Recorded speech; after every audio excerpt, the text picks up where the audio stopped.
Shalom, shalom, frère et sœurs Yasha, c'est El Jonim. J'espère que vous allez bien. Alors, on va voir toujours à propos de la foi, mais la troisième partie, je vous avais dit qu'il y en avait quatre. Le premier, c'était la définition et puis, on va dire, l'essence des choses et tout ça. Et la deuxième, c'était les pièges, oui, on va dire les pièges en général, mais ça peut être aussi une diversion de l'ennemi. Mais je pars du principe que nous aussi, nous avons notre part à faire en comptant sur le Tout-Puissant, évidemment. La troisième partie qu'on va voir là aujourd'hui, ça parle plutôt, on va dire, je vous avais dit, c'était la quantité de foi qu'on doit avoir et ça plus ou moins sa place. Et la quatrième, ça va être, on va dire, en gros, la conclusion. Alors, il y a des personnes, je dis pas que la personne fait ça exprès ou pas, hein, ça n'a rien à voir, qui lorsque c'est difficile pour eux de rester dans un contexte et ça amène quoi à la personne à l'entretenir dans des fables ou dans des mensonges, mais en fait, ça l'égare. Et ça, l'ennemi aime ça, hein, parce que il aime quand il y a le doute. Quand j'ai le doute, c'est-à-dire ça ouvre la porte à des mensonges, à toutes sortes de trucs. Mais il aime pas trop quand tu es précis. C'est vrai ou c'est pas vrai, c'est tout. Pas, tu sais ou tu sais pas. Tu spécules ou tu spécules pas. Tu donnes ton avis ou c'est vrai, c'est tout. Par exemple, c'est parce que quelqu'un m'a fait une réflexion et puis euh, j'ai essayé de comprendre parce que la précision dérange. Franchement, ça dérange. Et, et je parle pas pour la personne, mais je parle en général là. Ici, je parle en général. C'est comme si, par exemple, je parle de la foi. Ça veut pas dire que la foi, c'est un but en soi. C'est pas ça. C'est comme si, par exemple, je vous dis, qu'est-ce que c'est un être humain?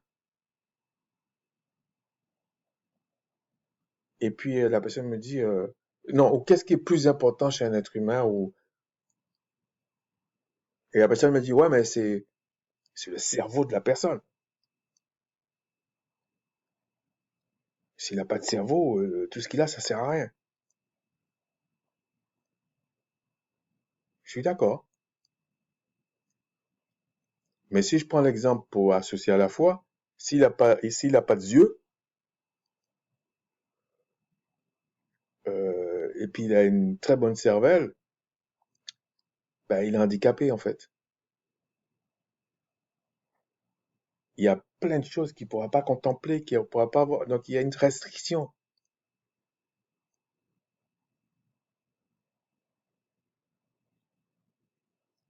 Et en même temps, s'il a des yeux et puis il n'a pas de cervelle, vous voyez bien que, on va dire comme s'il est fou et complètement fou là, ben, ça lui sert à quoi d'avoir des yeux? Donc c'est pas parce que je parle de la foi que le reste n'est pas important. Et d'ailleurs, la Bible parle de certaines choses qui sont beaucoup plus importantes, mais c'est pas l'objet ici. Peut-être on va le voir dans la conclusion, tout simplement parce que c'est. Et puis il y a aussi une autre chose avant que j'oublie, il y a la foi, on peut dire c'est un don que le Créateur fait à ceux qu'il veut sauver. Et puis il y a le don de foi. Comme on te dirait, par exemple, quelqu'un qui impose des mains aux malades ou prie et que la personne est guérie. Et puis il y a le don de guérison. C'est pas pareil. Mais si on prend l'ensemble, le plus important, c'est pas le don, c'est le fruit que tu portes. C'est ce que tu es, c'est ta nature même après la nouvelle naissance. C'est ça qui compte.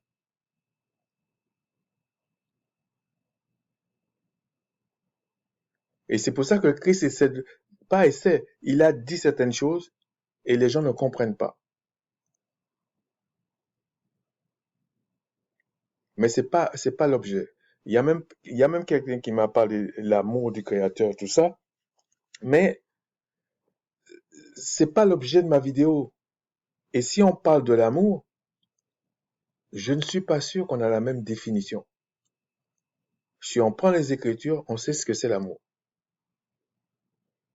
Ah oui, on sait ce que c'est clair et net. Et c'est dit par les prophètes du Créateur et c'est dit même par le Christ. On sait ce que c'est aimer.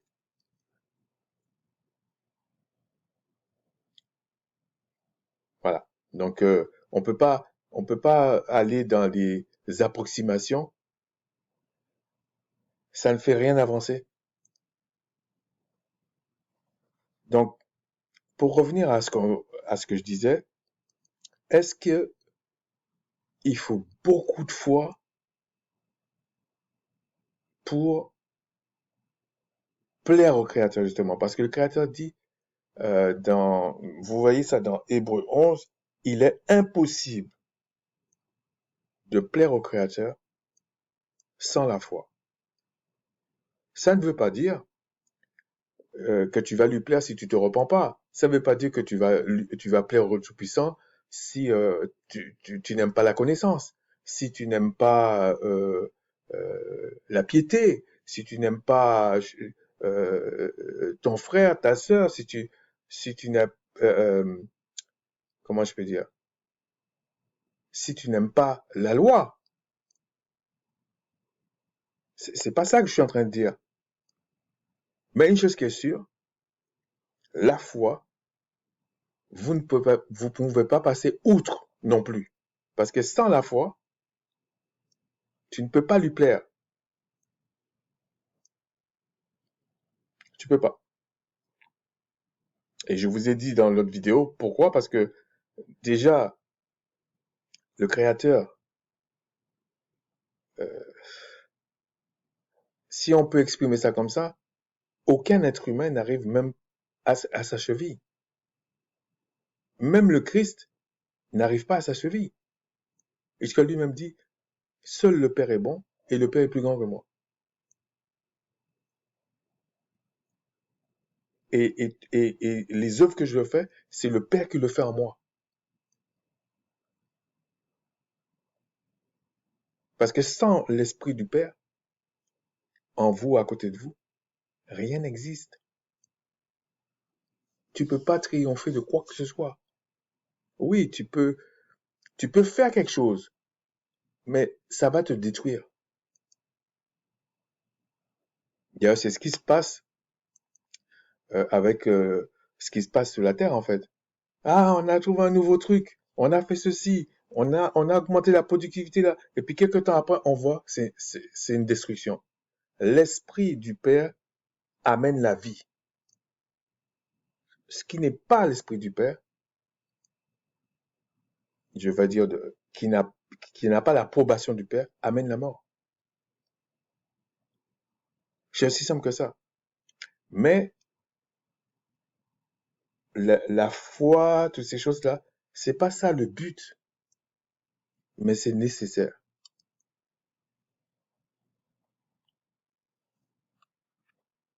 Alors, dans Luc 17, on va aller dans Luc 17, voilà ce qu'il est dit, à partir du verset 1. Yahshua dit à ses disciples, il est impossible qu'il n'arrive pas de scandale, mais malheur à celui par qui il arrive. Il vaudrait mieux pour lui qu'on mît à son cou une pierre de moulin et qu'on le jetât dans la mer et que s'il scandalisait un de ses petits. Prenez garde à vous-même. Si ton frère a péché, reprends-le, et s'il se repent, pardonne-lui. S'il se repent. Le problème, c'est que il y a deux choses. Quand l'apôtre Paul dit il faut se séparer de tel frère, c'est que il ne veut pas se repentir, il veut pas changer.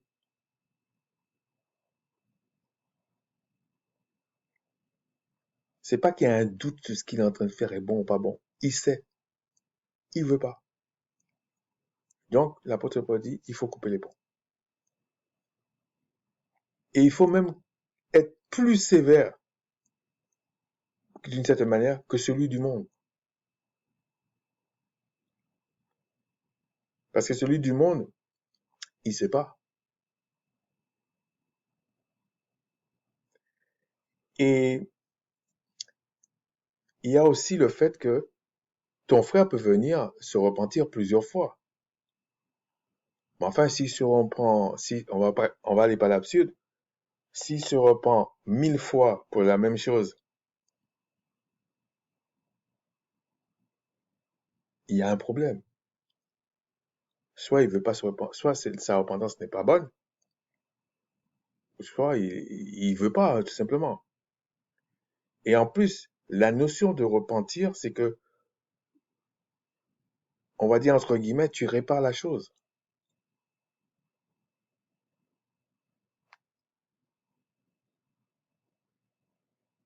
Ce n'est pas, ce n'est pas dire, ah, je m'excuse. Je sens qu'il y ait des faits. C'est pas ça, la repentance. Et d'ailleurs, même dans le Seigneur. Quelqu'un qui dit, je me suis repenti, ah, ça y est, je suis sauvé, on va dire comme ça. Et puis, sa vie d'avant de débauche n'a pas changé. Je dis pas, je dis pas de quelqu'un qui fait des efforts. Je parle pas de ça. Je dis sa vie n'a pas changé. Je précise bien.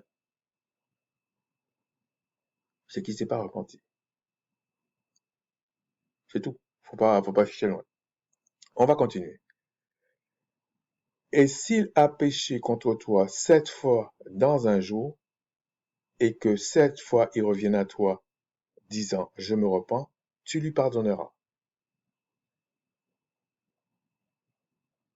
Mais on n'a jamais dit 7 fois pour la même chose.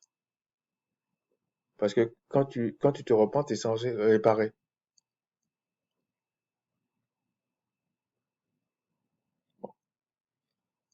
Et si tu restes sous sa main, c'est que t'es un idiot, en fait.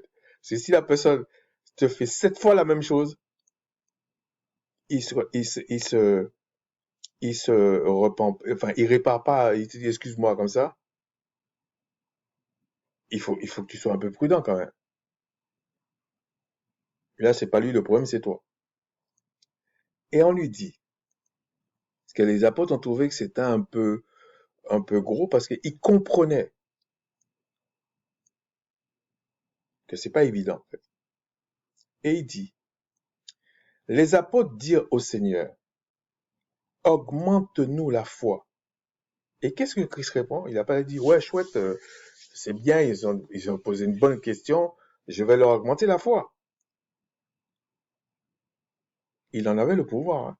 Il dit, et le Seigneur dit, si vous aviez de la foi, comme un grain de sénévé, vous diriez à ce sycomore, déracine-toi et plante-toi dans la mer, et il vous obéirait. Il vous obéirait. Là, il dit, il personnifie le sycomore, il dit, il va t'obéir.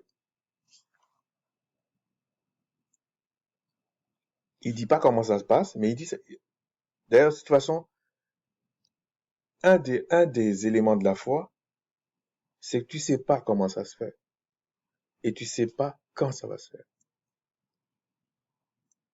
C'est pas à toi de gérer ça. Mais on vous donne un élément ici, que la foi, là, un grain de sénévé suffit. C'est comme un grain de moutarde, là. Et on avait vu dans une vidéo, on le dit dans la Bible, que ça fait un arbre.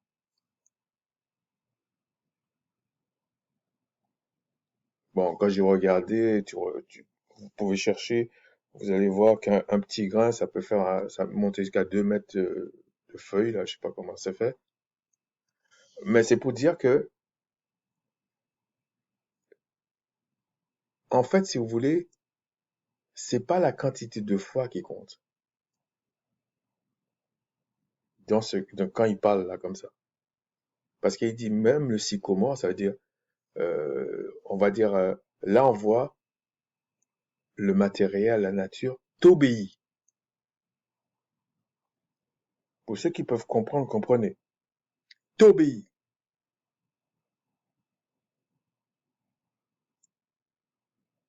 C'est pour ça que moi je suis pas d'accord quand les gens disent, ouais, mais quand on leur dit, mais c'est le Christ qui dirige, c'est que de plus en plus il lit les choses, il écrase la tête, il piétine, il fait ce qu'il faut faire. Mais c'est pas à l'échelle d'un homme animal. Il comprend pas.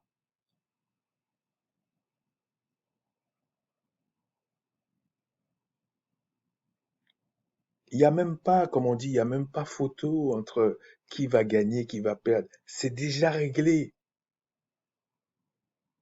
On ne peut pas s'opposer au Créateur. Quand il parle, tout le monde sait dans les cieux que tu sois un être très céleste qui le craint ou un autre qui est rejeté, ils savent ça va arriver au bout. C'est l'ignorant qui ne sait pas ça. Et d'une certaine manière, c'est pas, on peut comprendre l'ignorant parce que c'est un homme animal, si on prend comme ça, un homme terrestre, et il comprend même pas ce que ça veut dire vivre 1000 ans. Il comprend pas, en fait. Donc, c'est un peu normal.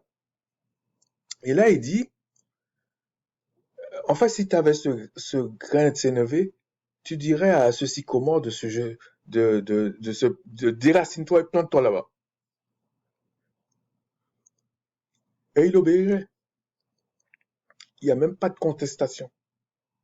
Écoutez bien, il n'y a pas de contestation. Il n'y a pas, je veux voir quand est-ce que je vais le faire. Pourquoi tu me poses la question?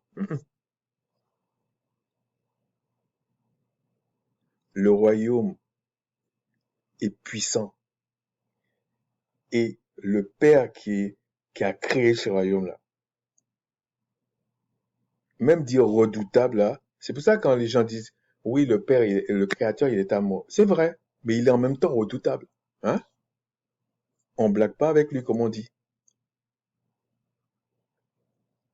Quand il aime, il aime. Quand il aime pas, il aime pas. Il n'y a pas de demi-mesure. Non. C'est pour ça qu'il dit, on peut pas lui être agréable si on lui fait pas confiance et qu'on prétend être à lui. C'est pire que de la folie. C'est un suicide. Ça veut pas dire que à cause du péché que c'est facile. Mais si tu es né d'esprit, il va t'aider. Il te donne la foi, il te donne tout ce qu'il faut et tu vas arriver au bout.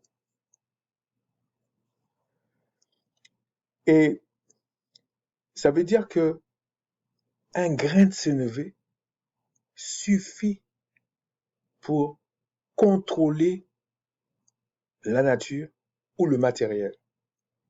Bien sûr, quand on a dit ça, on a rien dit parce que il faut intégrer aussi la sagesse, l'intelligence. La science, c'est pas un royaume de caprices.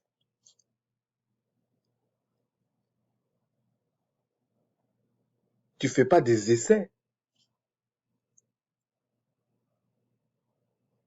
Sauf si c'est le créateur qui te dit fais comme ça, puis tu regardes, mais tu viens pas là en disant je vais tester, je vais essayer, je vais tester le créateur comme ça.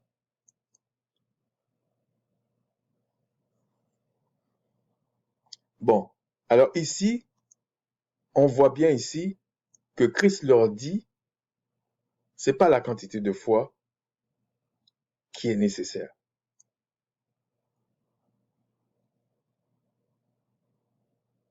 Mais il dit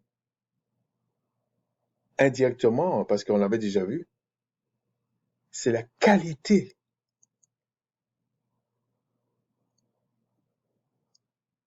Du moment que tu as confiance en le Créateur et tu doutes pas de lui,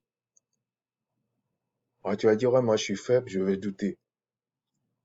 Mais si c'est lui qui t'a donné le don, là, et c'est lui qui t'a donné euh, euh, cette grâce de lui faire confiance, tu l'as. C'est l'ennemi qui te trompe. Ensuite, on va aller dans Matthieu 17 et on va encore regarder. Alors, je ne vais pas tout lire parce qu'on l'a déjà lu plusieurs fois, je pense. On va aller directement à ce que je voulais. En fait, c'est les disciples qui n'ont pas pu chasser un démon. Et Christ leur dit, vous êtes incrédules. Bon, on voit après qu'ils avaient aussi un problème. Ils connaissaient pas, ils n'avaient pas la science de ces choses-là. Donc, le diable les a amenés à douter et c'est foutu. Puisque la qualité qu'il faut pour faire quelque chose, il faut pas que tu doutes. Je dis pas qu'il faut être arrogant, prétentieux, têtu, borné. Je parle pas de ça. Je parle selon l'esprit du Créateur. Verset 20, il dit, c'est à cause de votre incrédulité, leur dit Christ, je vous le dis en vérité, si vous aviez de la foi comme un grain de sénévé, il revient en plus, un petit grain, vous diriez à cette montagne, transporte-toi d'ici là, et elle se transporterait, rien ne vous serait impossible. Encore un élément de la nature. Aucun homme sur la terre, animal, ne peut dire il contrôle la nature. Aucun.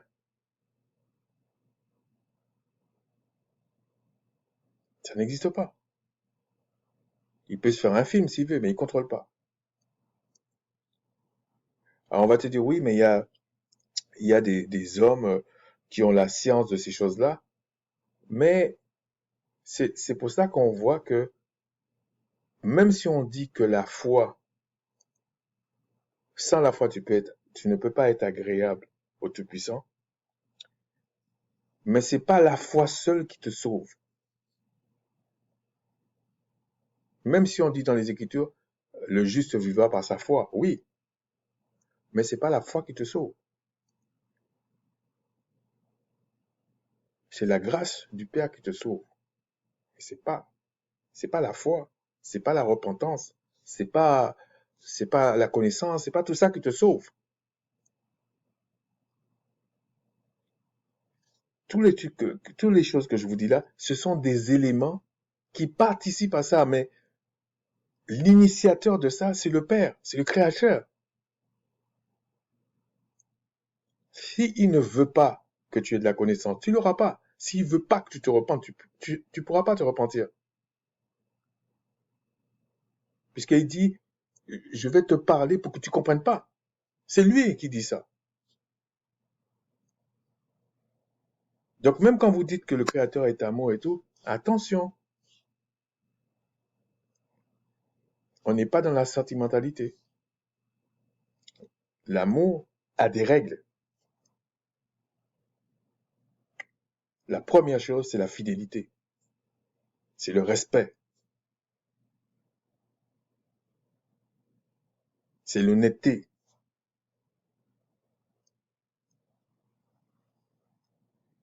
Et là, on dit, là, il passe, dans l'autre, on a vu un sycomore, on peut dire, ouais, c'est gros, mais bon, ça va. Là, il passe carrément à une montagne. Ça veut dire, si t'as pas compris, hein, là, il dit carrément une montagne. Là, tu vas voir que la montagne, tu peux pas le déraciner toi-même, hein.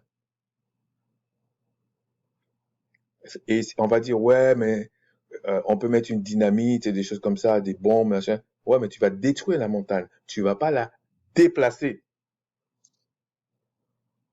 Pas pareil. C'est-à-dire qu'il dit cette fois-ci quelque chose qui dépasse ton entendement. Ça passe pas. Mais comment avec une graine de sénévé, de foi, de confiance en le Père Céleste, on peut pas dire que le Père Céleste il comprend que nous sommes que des hommes. Il comprend parce que la foi qu'il demande là, elle était déjà dans la dispensation avant le Christ.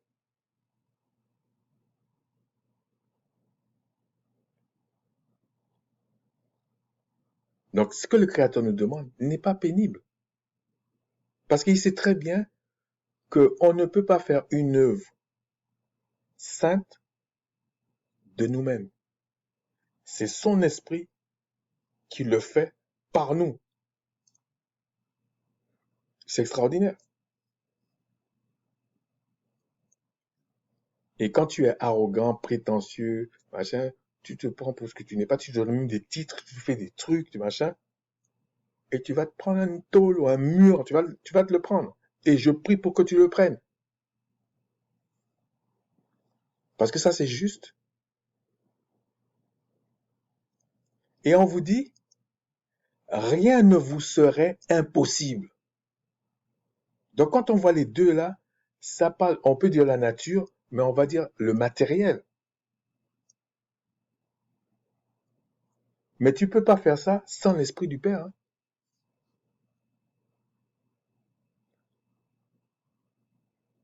C'est pour ça qu'il dit tu peux pas lui plaire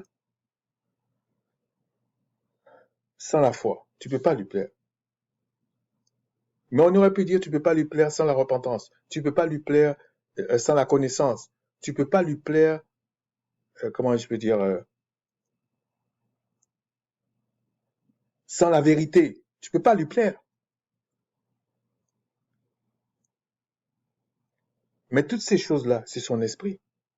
Tu peux pas lui plaire sans porter du fruit digne de la repentance. Tu peux pas lui plaire sans pratiquer les œuvres saintes, les œuvres dignes de la repentance. Tu peux pas lui plaire. Tu lui sers à rien. Il va te détruire. Alors après, ce qu'il a fait, c'est pas après. Ce qu'il a fait, ce que le Père a fait, le Tout-Puissant a fait, c'est que il a donné, on va dire, des mesures d'esprit à chacun des peuples. Ce qu'on appelle l'onction. Et il a donné à son peuple, Israël, une onction particulière, une mesure d'esprit particulière, pour que tu arrives là où il veut que tu arrives. C'est tout. Donc pour l'instant, il y a un peu, d'ailleurs pas pour l'instant, à partir d'Adam, il y a eu le désordre, mais il y aura l'ordre, et tout le monde va savoir. Si tu n'es pas fait, tu n'es pas prédestiné à être dans le royaume des cieux, tu ne le seras jamais. Tu as beau me dire tout ce que tu veux, tu ne le seras jamais.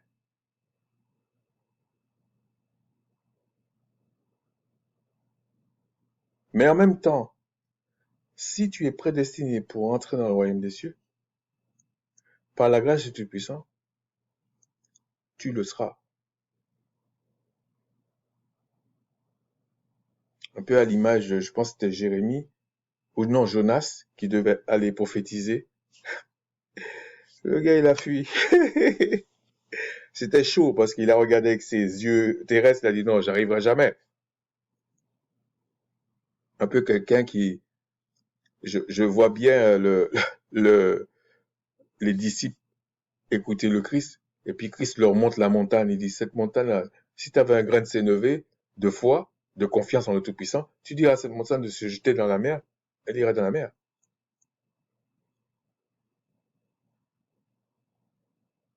Et je vous dis, quand Christ marchait sur l'eau,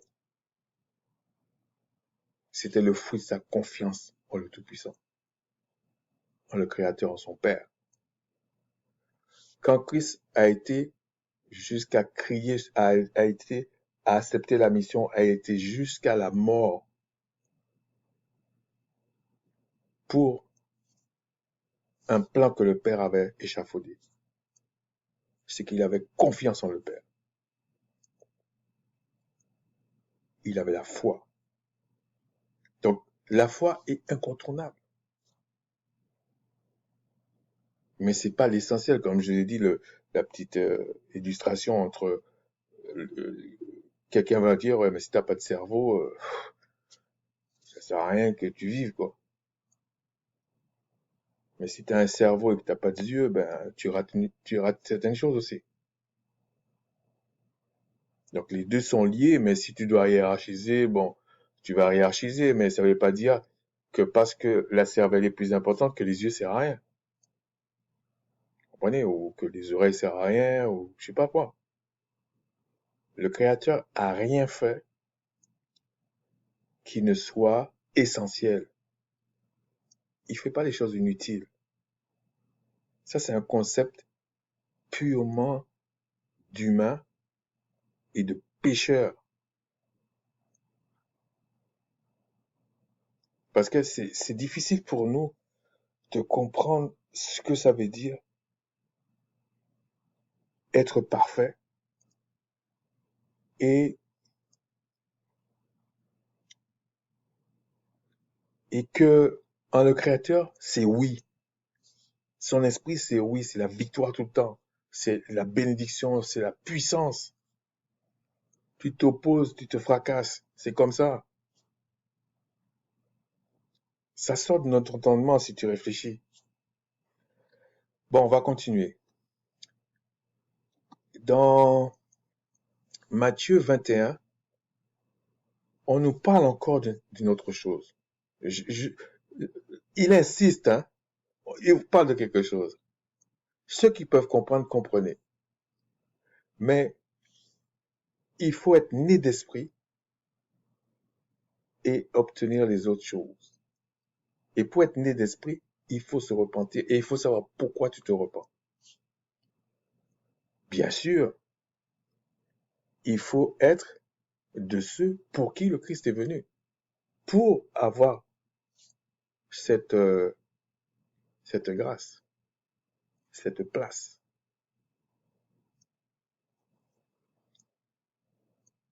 Alors, Matthieu 21, je pense qu'on l'avait déjà lu aussi. En fait, je vais résumer. C'est Christ qui passe, qui voit un figuier. Bon, je vais pas rentrer parce qu'il y a deux versions, mais c'est un peu la même chose, ok? C'est un peu la même chose, même s'il y a des petites nuances qui te fait poser certaines questions. Il voit un figuier, il avait faim, il maudit ce figuier.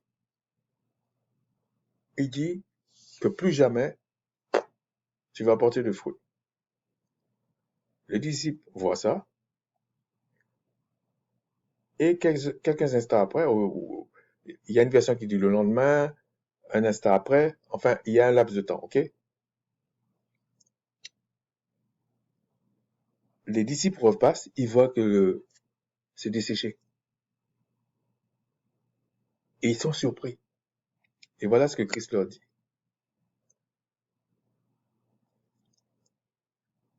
Verset 21. Yacha leur répondit. Parce que, non, il pose une question. les disciples leur disent, mais comment ce figuier est-il devenu sec en un instant? Il y a une version qui dit le lendemain, mais ils posent toujours la question. Yahshua leur répondit, je vous le dis en vérité, si vous aviez la foi, de la foi, et que vous ne doutiez point, vous voyez? Là, il donne une précision, et que vous ne doutiez point. Non seulement vous feriez ce qui a été fait à ce figuier, mais quand vous diriez à cette montagne, ôte-toi de là et jette-toi dans la mer, cela se ferait. Et quand il dit cette montagne, c'est que les disciples voient la montagne.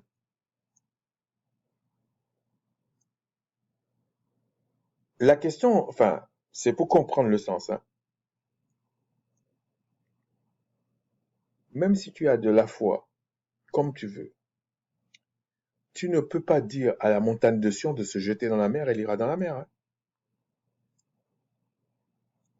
Il faut comprendre le langage. Il faut comprendre ce que dit le Christ. Il faut que ce soit des choses selon la sagesse du Père Céleste.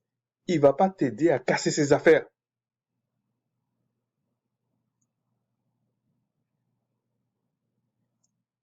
Il n'a jamais dit au diable, va casser mes affaires et puis ça va faire partie de mon plan. Non, c'est qu'il a donné la liberté. Et c'est ça sa puissance. Peu importe ce que tu vas faire, le plan à la fin, ça va être comme je veux.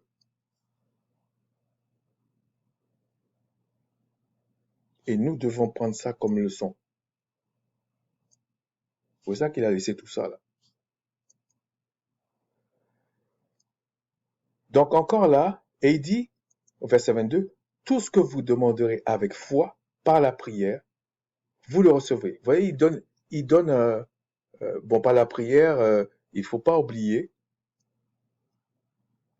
que quand on parle de prière dans les Écritures, bien sûr, tu peux prier avec deux frères, tu peux prier, enfin avec des frères, tu peux prier seul, etc. Mais il faut considérer que la prière, ce n'était pas uniquement prier. Enfin, si vous voulez, c'est communiquer. Mais il faut aussi considérer prier et jeûner en même temps. Et je pense qu'il y a Ésaïe qui disait dans un texte, c'est que c'est une manière que ta voix soit entendue dans les cieux, au trône. Là, il parlait à des hommes, à un homme animal. Maintenant, si tu es né d'esprit et tu pries et tu jeûnes en même temps, c'est comme si tu criais au trône. Et le Père ne prend jamais de temps pour répondre. C'est écrit dans la Bible. Il ne tarde pas. Ça, c'est le diable qui fait croire ça. Parce que comme il sait que nous sommes ignorants, que nous sommes dans un contexte avec une échelle différente. Donc, il nous ment. Et si tu n'as pas l'esprit du Père, tu ne peux pas résister à ça. J'essaie d'être ludique, hein, pas résister à ça. Donc il dit, tout ce que vous demanderez avec foi par la prière, ça peut être par le jeûne et prière, vous le recevrez. Et il dit pas, vous l'avez reçu, vous le recevrez. Ça veut dire qu'il y a la notion du temps. Ça peut prendre un instant, ça peut prendre un mois, un an, 10 ans. Mais le Créateur ne te laisse pas sans encouragement. Jamais il fait ça.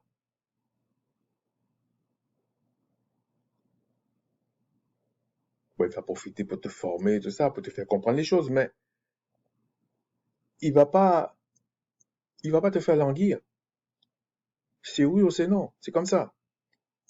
Donc tout ça pour dire, encore là, il parle des choses matérielles et des choses impossibles pour un homme animal de le faire. C'est impossible.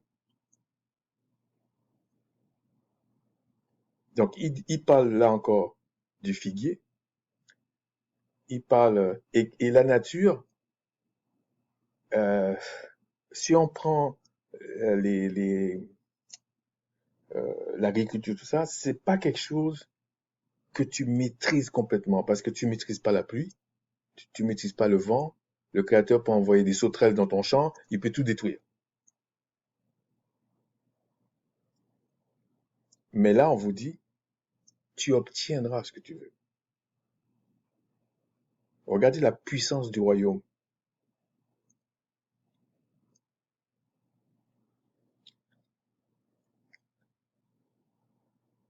Comprenez pourquoi on déteste Israël.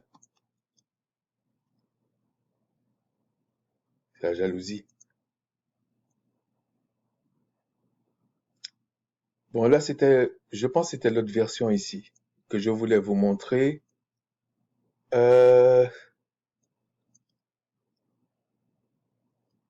oui, c'était ça. Pour vous montrer l'autre version, c'est dans Marc 11, mais je ne vais pas le lire.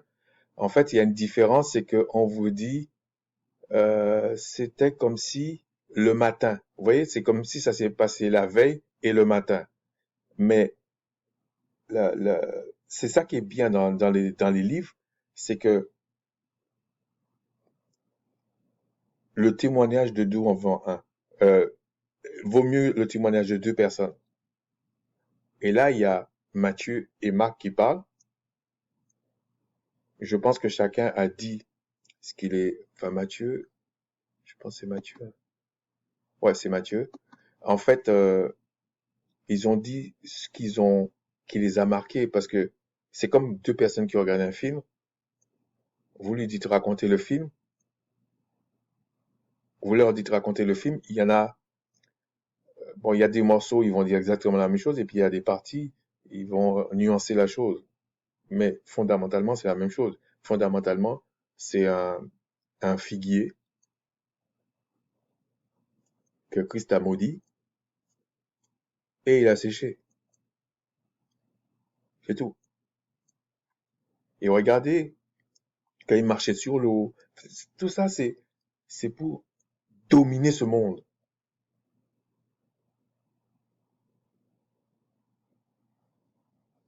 Donc le pouvoir, il faut savoir où il est. Si maintenant on va dans Luc 18, il y a encore un autre aspect.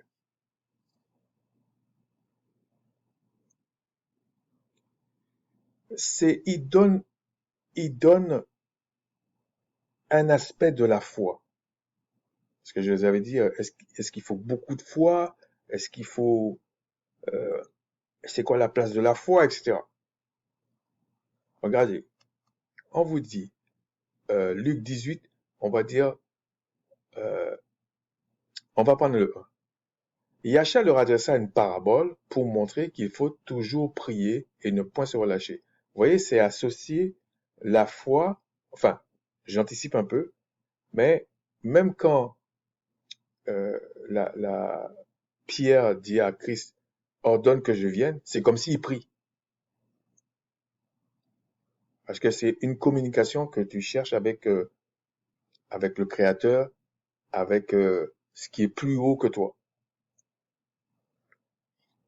Il dit, il y avait dans une ville un juge qui ne craignait point le Tout-Puissant et qui n'avait d'égard pour personne.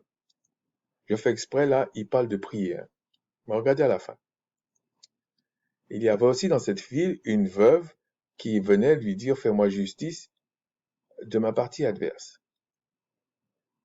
Pendant longtemps, il refusa, mais ensuite il dit en lui-même, quoique je ne craigne point le Tout-Puissant et que je n'égare pour personne, néanmoins parce que cette veuve m'importune, je lui ferai justice afin qu'elle ne vienne pas me rompre la tête. Ça veut dire que même si tu es contre, pour ceux qui peuvent comprendre, comprenez, tu ne peux pas t'opposer à ce que le Créateur veut. C'est la justice, c'est ça. Le Seigneur ajouta, et euh, entendez ce que dit le juge inique. Et le Tout-Puissant ne ferait-il pas justice à ses élus? Bon, je vais le reprendre pour ceux qui comprennent pas. Et le Tout-Puissant ne fera-t-il pas justice à ses élus? Nous ne sommes pas des orphelins. Nous ne sommes pas abandonnés. Parce que la veuve, là, si on prend dans le contexte, quand on vous dit une veuve, elle est faible, elle a personne pour l'aider. Qui crie à lui jour et nuit, et tarderait-il à leur égard? Il aurait même pu rajouter gens de peu de foi. Tout de suite, là. Je vous le dis, il fera promptement justice, mais quand le Fils de l'homme viendra, trouvera-t-il la foi sur la terre? On va parler de certaines choses, hein, mais vous voyez, il parle de la foi. C'est comme une base, vous voyez, ça fait partie de la base. C'est comme la repentance, etc. C'est-à-dire que il parle en disant qu'il faut prier, mais dans son explication, si tu as confiance en le Créateur, tu auras tendance à vouloir communiquer avec lui.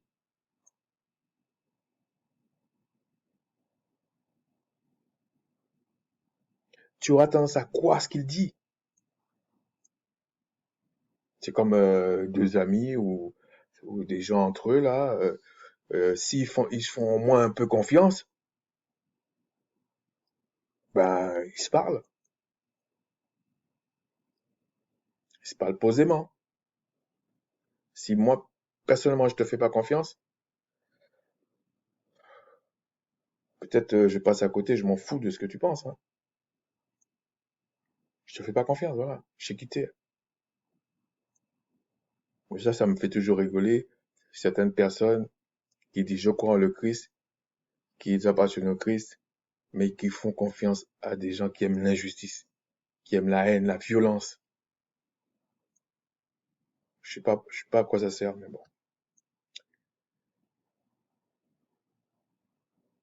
Et donc ici, il montre bien, c'est une question de foi. Parce qu'il dit, mais est-ce qu'il va trouver de la foi sur la terre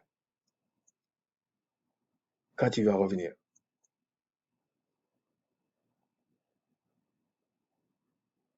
Donc la foi permet de résoudre les choses sur la terre, là, mais en association avec le ciel. Donc c'est incontournable. C'est comme si la foi est un des éléments qui déclenche l'action du Père.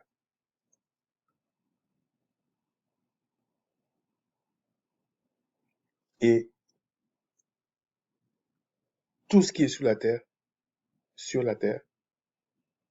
ne peut résister. En tout cas, dans ce monde qu'il a créé terrestre, là, ne peut résister à ça.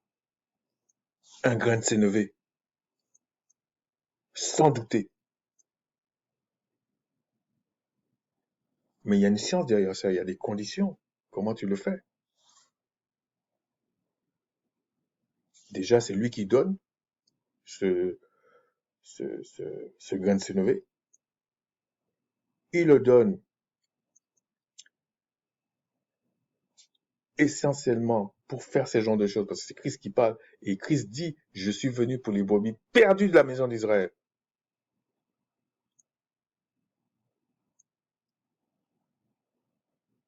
Même si cette foi va grandir, parce qu'on te dit après, ça donne ça donne comme un arbre. Mais c'est pour vous montrer la puissance du royaume. Regardez ce que le grain de sénévé fait. Il peut faire n'importe quoi dans ce monde. On vous dit ce grain de sénévé a pour vocation de devenir comme un arbre.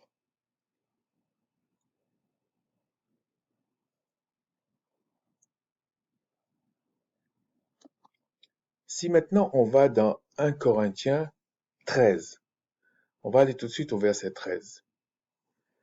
Parce qu'il y a souvent des polémiques sur ça. Bon, il y a quelqu'un qui m'a dit ça aussi, mais c'était prévu que j'en parle, hein. Je pense que c'était prévu. Maintenant, ces 3 choses demeurent. La foi, l'espérance et la charité. Mais la plus grande de ces choses, c'est la charité. Mais ça ne veut pas dire que la foi ne sert à rien. Ça ne veut pas dire que la foi n'est pas essentielle, puisqu'on vous dit dans Hébreux 11, sans la foi, vous ne pouvez pas plaire au Tout-Puissant. C'est-à-dire que si tu n'as pas la foi, tu ne peux pas arriver à la charité. Il faut arrêter ça. Puisque toutes les œuvres saintes que vous faites, les choses approuvées par le Créateur, dans la sainteté, préparées pour les saints, c'est le Père qui le fait par eux. Donc, la foi, l'espérance, la charité, prenez ça au mot. Ces 3 choses demeurent, existent. Ça demeure. Même si on vous dit que la charité est la plus grande de ces choses. C'est comme si je vous dis, les yeux demeurent, le nez demeure, les pieds demeurent, les mains demeurent, bref, tous les organes demeurent. Mais la plus grande de ces choses, c'est ton cerveau.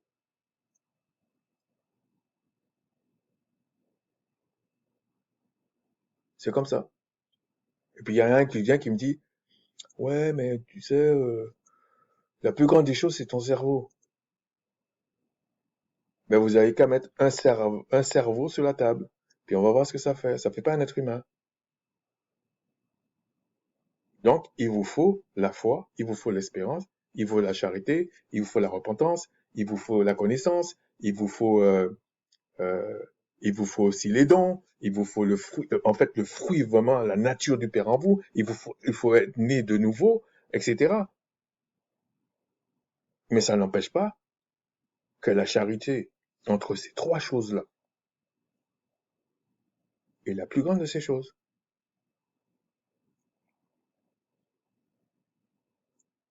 En d'autres termes, vous ne pouvez pas arriver à la charité si vous n'avez pas la foi et l'espérance. Prenez-le comme vous voulez. Vous n'arriverez pas. Pour finir, on va aller dans Ésaïe 11 pour vous montrer aussi un autre aspect. Mais pas de la foi, mais par rapport, on ne peut pas enlever des éléments ou comparer des éléments n'importe comment. Dans Ésaïe 11, on vous dit, l'esprit, 11.2, l'esprit du Tout-Puissant reposera sur lui. Donc, le rejeton qui naîtra de ses racines, etc. Mais on ne va pas rentrer dans les détails. L'esprit de sagesse, on vous dit cet esprit du Tout-Puissant qui repose sur lui, c'est l'esprit de sagesse et d'intelligence. Donc l'esprit de sagesse, l'esprit d'intelligence, l'esprit de conseil, de force, l'esprit de connaissance, de crainte du Tout-Puissant. Mais on vous dit avant que c'est quand même l'esprit du Tout-Puissant. Donc, vous allez me dire quoi? Que l'esprit de connaissance, admettons, je vais reprendre comme ça, hein. On va dire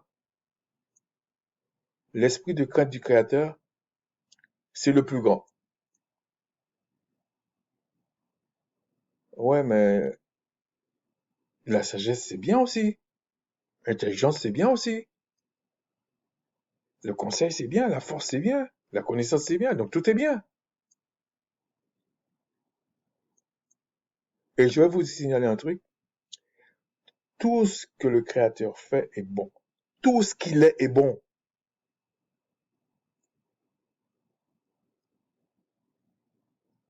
Donc, si lui, il vous dit, sans la foi, vous ne pouvez pas me plaire,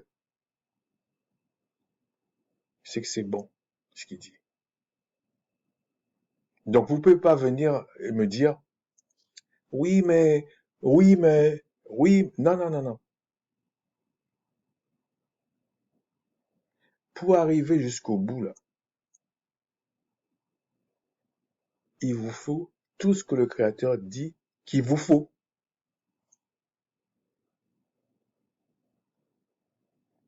Donc, la foi, ne négligez pas ça. Je suis pas en train de dire qu'il faut rendre un culte à la foi, non. Le culte est pour le Créateur seul. Mais quand on vous dit dans Éphésiens 6, il faut prendre toutes les armes du Créateur, et on vous les cite. Pour faire une analogie, c'est comme si la foi, c'est comme une arme nécessaire, incontournable même. Mais ça ne veut pas dire que c'est incontournable. D'ailleurs, on va le lire. Puis je vais arrêter là.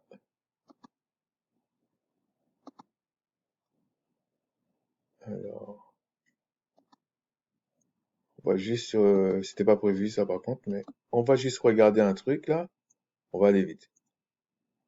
Nous n'avons pas, 6-12, nous n'avons pas à lutter contre la chair et le sang, mais contre les dominations, contre les autorités, contre les princes de ce monde de ténèbres, contre les esprits méchants des lieux célestes. Donc ça veut dire, tu vois, déjà l'homme animal, il a aucune chance. Parce que c'est des célestes, même déchus, qui se battent contre eux. Ils n'arriveront pas. Le seul peuple qui va les contrer, et c'est ce qu'il a dit dans le jardin d'Éden, le Père a dit, la postérité de la femme écrasera la tête du serpent.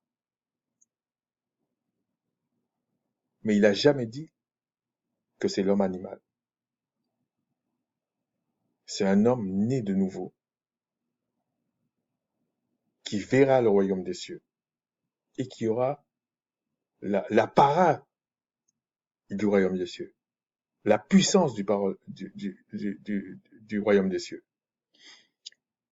Et puis, il explique, il dit, c'est pourquoi prenez toutes les armes du Tout-Puissant afin de pouvoir résister dans le mauvais jour, de tenir ferme après avoir tout surmonté. Je ne veux pas trop anticiper, mais quand il dit prenez toutes les armes du Père Céleste, ce sont des armes spirituelles, c'est le Père lui-même. Et ce qui nous intéresse, regardez, au verset 16, prenez par-dessus tout cela, il cite beaucoup de choses, le bouclier de la foi avec lequel vous pourrez éteindre tous les traits enflammés du malin. Ce n'est pas facultatif la foi.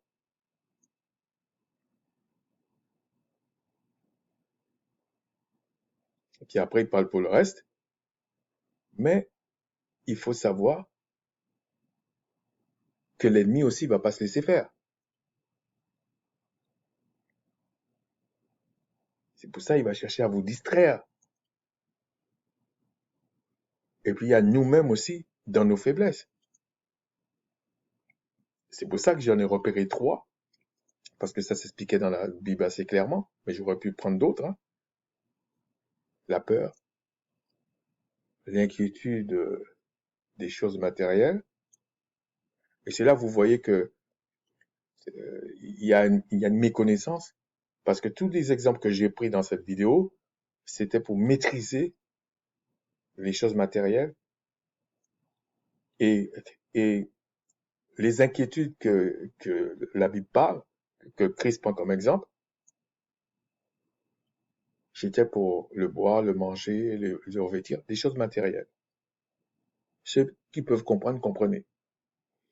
Et puis vous savez où vous en êtes. Et on vous dit, la foi, c'est la chose qui pourra éteindre tous les traits enflammés du malin.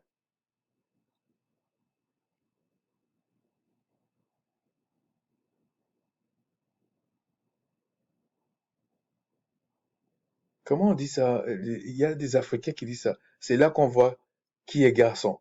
C'est ça. Ouais, au début, j'ai du mal, mais je comprends un peu ce que ça veut dire.